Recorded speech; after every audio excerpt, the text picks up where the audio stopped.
A very good morning to a lecturer and student. I'm Jack, and today I'm going to present charting methods along with my friend Edison and Zhe. We'll be covering the advantages and disadvantages of charting methods, and we'll also talk about when and how to use it. Now, I'll pass the floor to Zhe. So what is charting method? Charting method is great for taking notes that can be broken down into several categories, such as date, event, similarities, pros and cons. This method is highly effective if the subject or the lecture have a clear format or when you have a lot of information to memorize. Charting methods help to summarize the most important concept and be able to identify the relationship between the information. So how to use charting method? Step 1. Determine the category that will be covered in the lecture. Set out the paper and draw the column. Step 2. Label each of the column. For example, lecture involving history, headers such as dates, events, and outcome can be written down. And for lectures related to mathematics, headers such as equation, purpose, and example can be used. Step 3. Record all the information. For the equation column, speed equals to distance divided by time can be written, and the purpose is finding the average speed, while the example is 50 km per hour equals to 100 km divided by 2 hours. And now I will pass the floor to Edison. Now, I will speak on the advantages and disadvantages of charting method. The advantages of charting method is it reduces the amount of writing when taking notes, as only relevant and crucial information are jotted down. The organization of your charted notes makes it simpler when it comes to placing related information into different categories, arranging notes in a certain order, or when you want to compare the relationship between different ideas.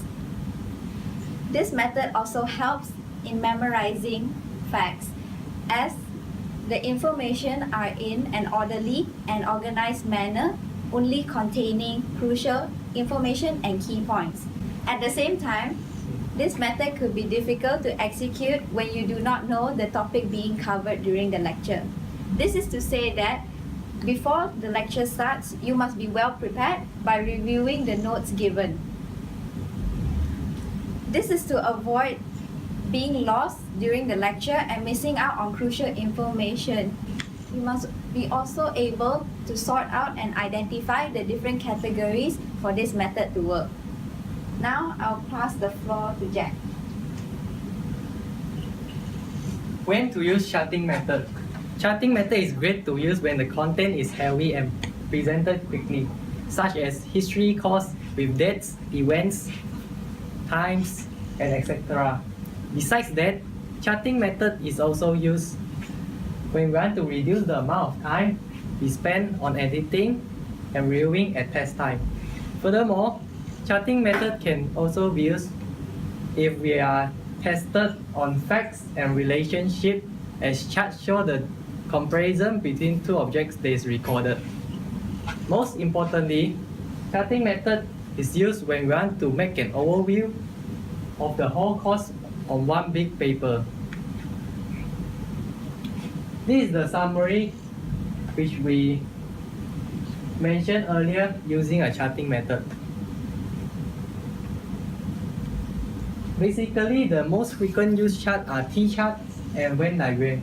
T-chart is a chart where students list down and examine the differences or two different aspects of one topic.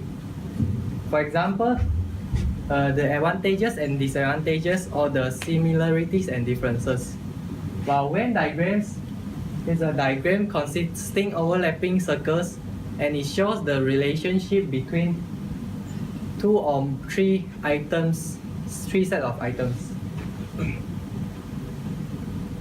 Lastly, this is the website we use to know more about charting methods. And thank you. We hope you understand more about charting methods after our presentation.